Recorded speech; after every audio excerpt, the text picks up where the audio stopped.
You're listening to In My Humble Opinion with Maxilia Robinson and Charles Lewis. Only on 101.3 Jams. IMHO Talk Show. Sir Charles, Miss Max, Razor, AA Ron. And we have Patty on the line as well. And up next, here with us right now to kick some more actual factuals about candidacies for the city of Charlottesville's city council, we have candidate Brian Pinkston. Mr. Pinkston, how are you today, sir? I'm really good. How y'all doing? Blessed, doing well. Doing well. Yeah, we appreciate you for utilizing this platform to be a voice to the community. To introduce yourself and present to others. Brian Pinkston's campaign for our city of Charlottesville.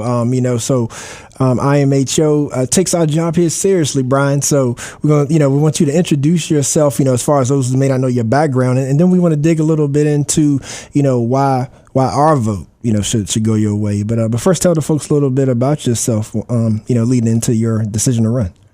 Yeah. Well, again, thank you for having me. It is an honor.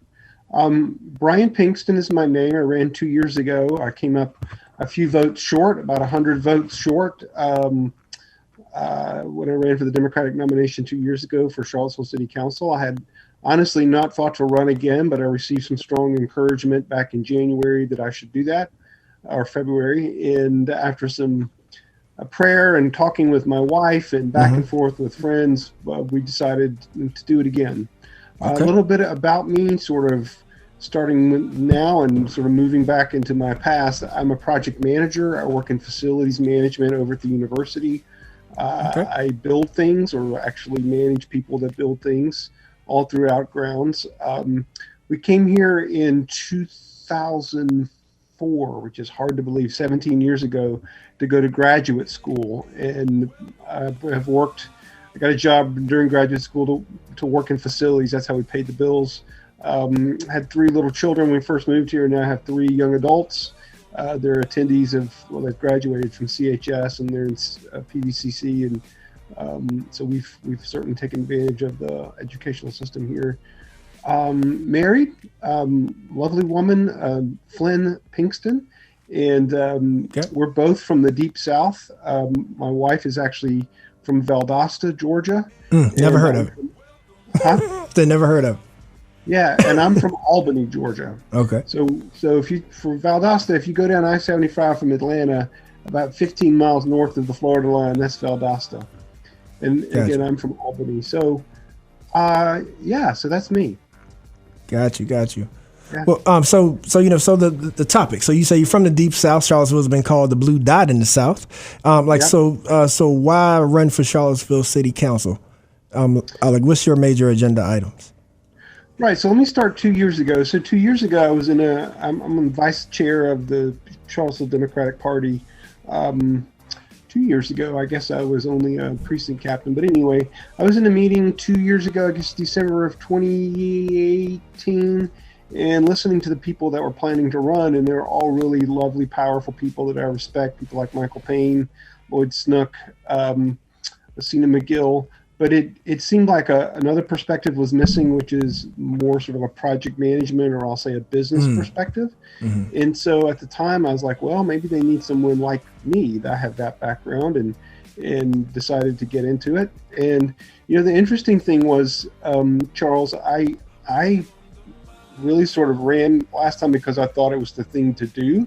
Mm-hmm. But as I did it, and as I met so many people throughout the city, I knocked on 3,700 doors last time. Our strategy was all about door knocking, and I'm an introvert, so that took a lot of energy out of me. Mm-hmm. But I really loved it, honestly. I love meeting people at their doors, talking with them, understanding how they saw the city, what they saw the city's needs. And then when I came up short, I was disappointed, but it had really formed me in important ways, I think, that whole process. And so this time around, again, I've got some encouragement that I should put my name back in the proverbial ring, and again, contribute, I think, from a sort of managerial perspective to the race, to the conversation.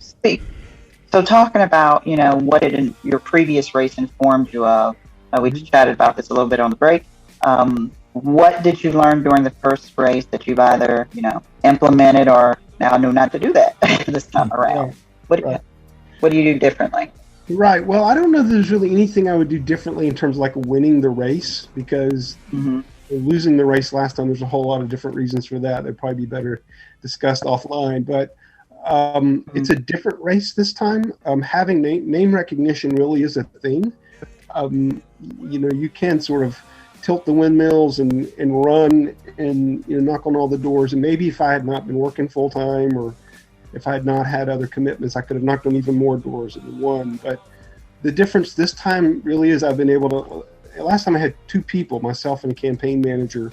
This time I've got a whole team. I just left a campaign meeting a second ago, and I've got like 6 or 8 people helping me. So that makes a big difference. I think the thing that I learned last time was just the complexity of Charlottesville.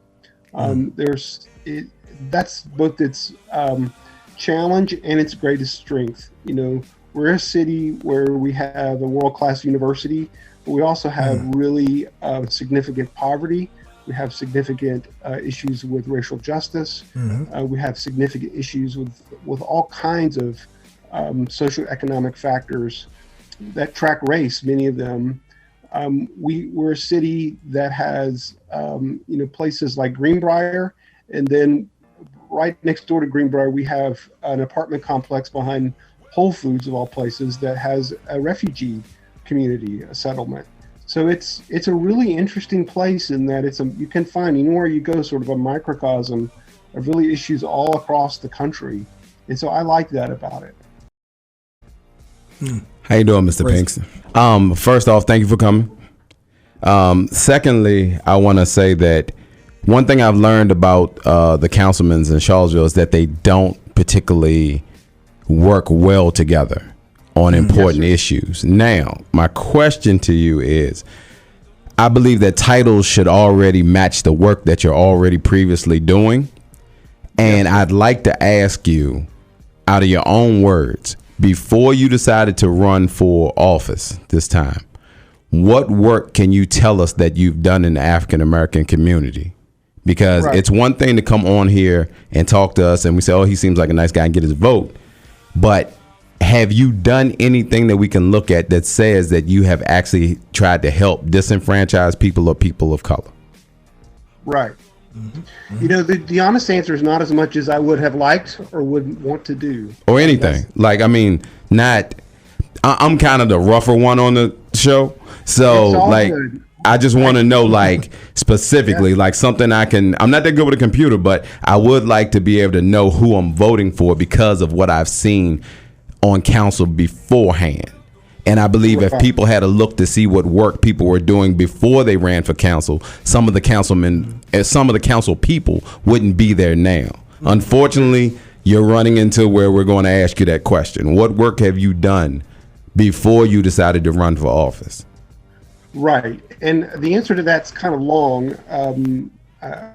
So I'll just dive in if that's okay. Yes, sir. Yeah.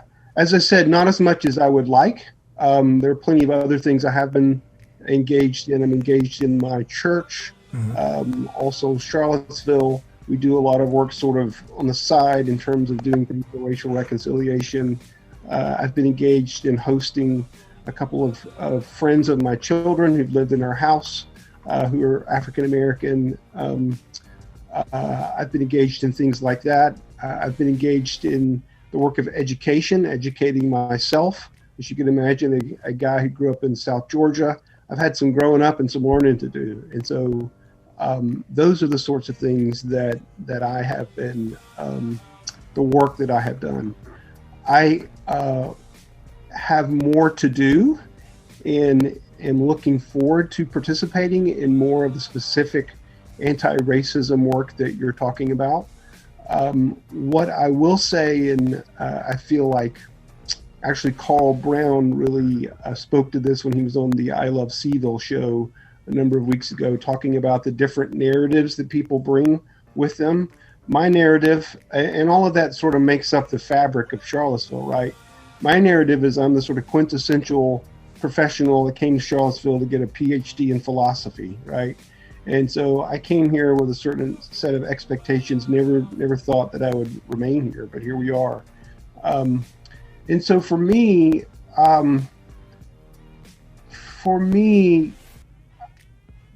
my sort of process or history, and it's led me to a point where I want to be more engaged along the lines of what you're talking about. For me, my history is such that where I grew up and how I grew up, and the places that formed me, I suppose they built in me and instilled in me a desire to be fair, and not just fair, but equitable.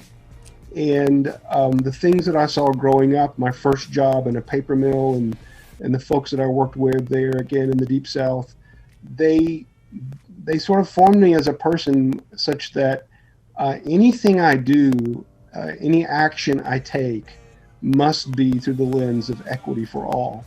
Now, I can't again say to you that I've got these 5 things that I've done that will demonstrate, to you that I've done the work.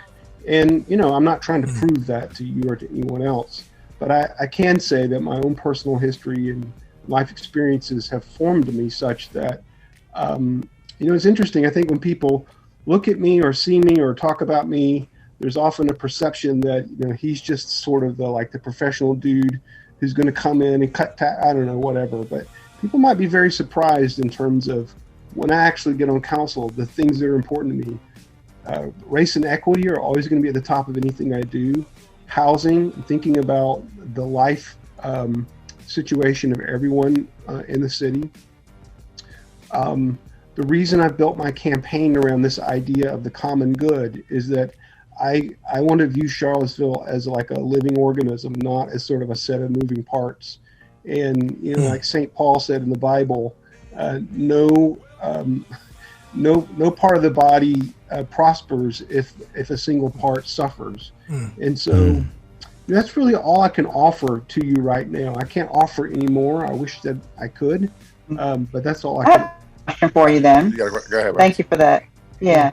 So in your opinion, what is the biggest issue from a policy standpoint Charlottesville is facing right now? And from your level of expertise in terms of project management, how do we fix that issue? Right. It's interesting. I think it's always tempting to say if we did this, that, or the other, that would fix an issue. I really am more, I don't know, I guess process is important to me, and I think we need to think in terms of processes. But I'm really more like, what do people bring to the table? What energy do they bring to the table? What does leadership look like in the context of a city? And so I think the issues that we face are pretty, pretty clear in terms of housing, schools, and so forth. But the thing that I feel like that is the rock in the proverbial stream for us to be able to move forward as a city really is to have a city council that functions well as a team, that respects each other, that honors one another, that is seeking the good of each other. Not that people will always agree, but until you have that level of confidence and trust, I think it will be hard to govern. And part and parcel of that is hiring the new city manager. So if you ask me sort of what's the most important thing that has to happen on this next council, I would say it's the hiring of the next city manager. Obviously, Mr. Boyles will get a chance to apply, but the process needs to be fair and transparent. So those are the 2 things that I would mention. I would mention why is the hiring of the new city manager the most important? Right, I see it as the most important because without that person in place, without an effective, competent, thoughtful person in place, empathetic, you just can't lead a city. You can't get the work of the city done, right? And so I don't know all the causes for all the drama, for lack of a better word, that have transpired with various city managers over the last couple of years. I do know that we were really at a place back in the early part of this year where we were looking over I don't know if a chasm or abyss is too strong a term, but basically we were going to be without a city manager, and we were going to be without Not only that, there are a number of lower level positions that are heads of departments that we're going to be missing. So I think that getting that person in place is really going to be a crucial thing. All right. And Hey, go ahead, Aaron. this is Aaron. Appreciate you coming on. I read a previous interview you actually did, and you were speaking specifically about affordable housing, and I think that is I call it a buzzword because it's very easy to talk about, but implementation and execution is piss poor, and I'm going to use that as an accurate metaphor. With you being in planning, for example, there's a book, I'm sure you might have heard of it, called The Color of Law, Richard Rothstein. And he actually talks about some things that are very tangible to different communities, such as properties being sold to African Americans at discounts based upon previous federal discrimination, Black people, specifically foundational African Americans, not having to pay real estate taxes through the duration of owning a property. I'm almost positive that you have thought about some ideas of how this can actually be executed. What tangible and constructive ideas do you have that you believe can be functional and helpful when it comes to affordable housing? And the reason why I ask this is because it's just, I'm in banking. And so with inflation and things of that nature, I'll just be very frank, you're going to have a huge portion of the population, I'd say in the next 5 to 10 years, that are not even going to be able to buy properties at all, based upon everything that we're seeing. So we need some creative and tangible ideas. And obviously you have some background. So give us some ideas that you actually think can work and what you can bring not only to Charlottesville, but also maybe some of those ideas can get picked up around the country. Well, I think that if you want that level of sort of creativity, the guy to talk to is Michael Payne. I mean, he's a genius at that. But to your point, what I will say is I'm a big believer in not reinventing the wheel. So I'm not trying to dodge your question. I'm trying to honor the intent.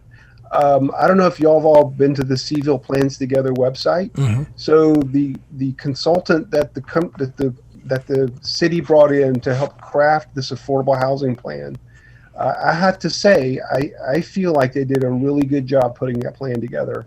And it's not only sort of the front and center things like, improving density and so forth. It also talks about subsidies and the things that you just mentioned in terms of tax relief. And so for me, a robust, it's interesting, 2 years ago, we were talking about putting together an affordable housing plan. And by golly, for as much criticism as this council has come in for, they've put together a very good plan. And again, Seville Plans Together. You can go see it. And so for me, it's about taking the items in that plan and making funding that a priority, putting in place for lack of a better word, the organizational machinery it takes to actually implement that, and just getting the work done at this point. So I'm not sure that I'm.